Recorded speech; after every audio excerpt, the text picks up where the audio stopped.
Meaning of infanticide. Infanticide. Infanticide. Infanticide. Infanticide.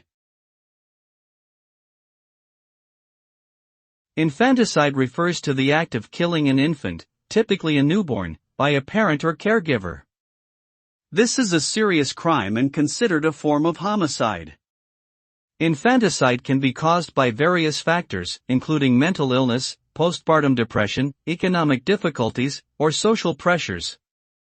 In some cultures, infanticide has been practiced as a means of population control or gender selection. However, it is universally condemned and punishable by law.